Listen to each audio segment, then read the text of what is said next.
जरा अपने माँ से पूछ लेना, क्या नफरत से किसी का पैदा होता है, और अगर होता है तो किसका। अब तो झूठ बोलिए, बार बार बोलिए, वो झूठ झूठ से सच हो जाता है और अन्य भक्तों के दिमागों में घुसकर गोबर बन जाता है। ये कुछ लोग भगवान की भक्ति को छोड़कर नेताओं की भक्ति में अंधे हो गए हैं। क्या देश का चौकीदार सच बोलता है? क्या देश से भ्रष्टाचारियों को मुक्त किया जाएगा या भ्रष्टाचारियों के भ्रष्टाचार को मुक्त किया जाएगा? देखिए मेरे साथ हक की आवाज में, मैं हूं शकील अहमद बागमारे। आज देश के चौकीदार प्रधानमंत्री अपने भाषणों में कह रहे हैं, देश के भ्रष्टाचारी कान खोलकर सुन ले, एक्शन होगा, जरूर होगा। भ्रष्टाचारी कान खोल के सुन ले, एक्शन होगा, जरूर होगा। मोदी जी भ्रष्टाचारियों को मिटा रहे हैं। दरअसल मोदी जी बिल्कुल सही कह रहे हैं, क्योंकि वो तो झूठ बोलते ही नहीं। क्यों मैंने सच कहा ना? भ्रष्टाचारी कान खोल के सुन ले, एक्शन होगा, जरूर होगा। झूठ बोलो, बार बार झूठ बोलो,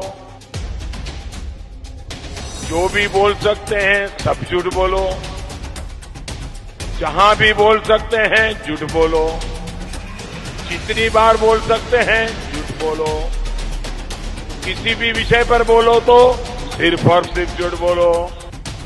एक ही काम, झूठ बोलो, झूठ बोलो, झूठ बोलो, बार बार झूठ बोलो, बार बार बोलो, बार बार बोलो, बार बार बोलो, जो भी बोल सकते हैं सब झूठ बोलो, हर जगह पे बोलो और जोर जोर से बोलो। वाह मोदी जी, वाह वाह। अगर आपको यकीन नहीं है तो ये इंडियन एक्सप्रेस की न्यूज पेपर देख लीजिए, जिसमें सभी 25 भ्रष्टाचारियों की लिस्ट जारी की गई है, जो हमारे प्रधान सेवक देश के चौकीदार की पार्टी में शामिल हो चुके हैं। अब इस न्यूज से तो लगता है मोदी जी तो विपक्ष में मौजूद भ्रष्टाचारियों को मिटाकर अपने पार्टी में शामिल कर रहे हैं, उन पर लगाए गए कलंकों को भी मिटा रहे हैं। तो मोदी जी ने कहा, गलत कहा, वो तो सही कह रहे हैं। हम भ्रष्टाचारियों को उनकी सही जगह दिखा देंगे। तो सही जगह दिखा दी, पार्टी में जो शामिल कर लिया और उन पर लगे भ्रष्टाचार को मिटा दिया। कहा था ना, भ्रष्टाचारियों को मिटा देंगे, तो मिटा दिया। कहाँ झूठ बोला प्रधानमंत्री ने।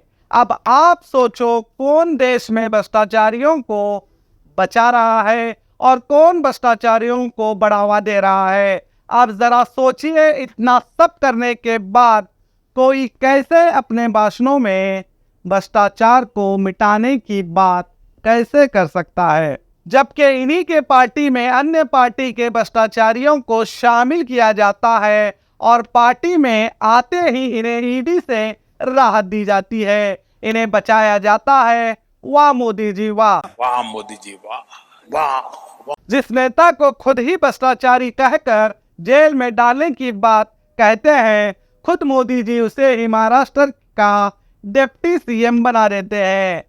जिसे जेल में बटाकर चक्की पीसिंग कहलाने वाले उसके साथ पता नहीं अब मिलकर क्या पीस रहे हैं। उसके ऊपर लगाए गए सभी करप्शन के चार्ज हटा लिए जाते हैं।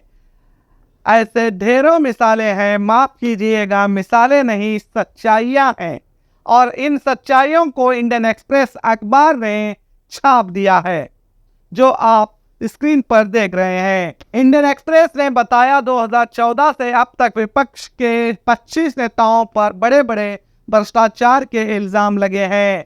25 नेता जांच के दायरे में थे और जब ये सभी बीजेपी में शामिल हुए तो इनमें से 23 पर लगे सभी भ्रष्टाचार के आरोपों से इन्हें राहत मिल गई।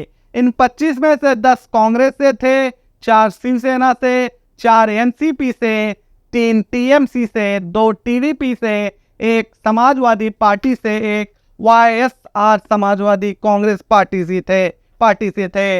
अब सोचने वाली बात यह है कि इन सभी पर जब भ्रष्टाचार के आरोप थे तो देश को भ्रष्टाचार से मुक्त कराने का नारा देकर सत्ता हासिल करने वाली पार्टी क्यों इन भ्रष्टाचारियों को पनाह दी, क्यों इन्हें बचाया, क्यों इन्हें जेल की चक्की पीसने नहीं दिया गया। अब आप ही को सोचना होगा। इससे पहले भी कांग्रेस के वक्ता पवन खेरे एक प्रेस मीटिंग में वॉशिंग मशीन लेकर पहुंच जाते हैं और कहते हैं भ्रष्टाचार सभी भाजपा की वॉशिंग मशीन में डुबकी लगाते हैं और जैसे ही बाहर निकलते हैं साफ सुथरे होकर निकलते हैं।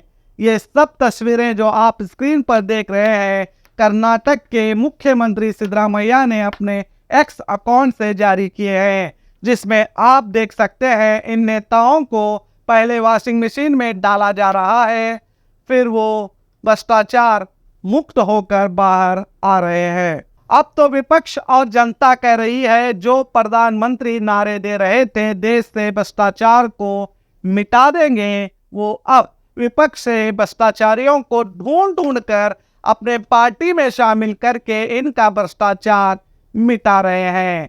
वाह मोदी जी वाह। वाह क्या सीन है, वाह क्या सीन है।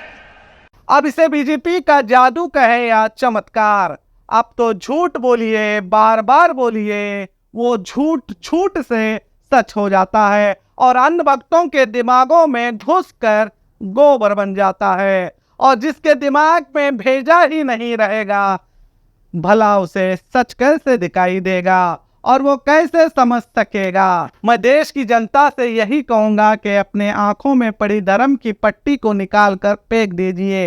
ये देश सेकुलर देश है और सेकुलर ही रहेगा। और आपके दिमागों में जो जहर भरा जा रहा है उससे अगर किसी का नुकसान होता है तो वो आप ही का होगा, इन नेताओं का नहीं। जरा अपने माँ से पूछ लेना क्या नफरत से किसी का पैदा होता है, और अगर होता है तो किसका, या अपने धार्मिक पुस्तकें पढ़ लेना। और साथ ही ये भी पूछ लेना भगवान को छोड़कर किसी नेता या किसी पार्टी पर आंख बंद करके विश्वास करने से या इसकी पूजा करने से या इसे भगवान मानने से फायदा होगा, क्योंकि अब आपकी माँ ही आपको सही समझा सकेगी, क्योंकि वो अपना बेटा या अपनों को खोना नहीं चाहेगी और ना ही क्रिमिनल बनता देखना चाहेगी। अगर किसी नेता से या किसी दोस्त से पूछोगे तो वो आपको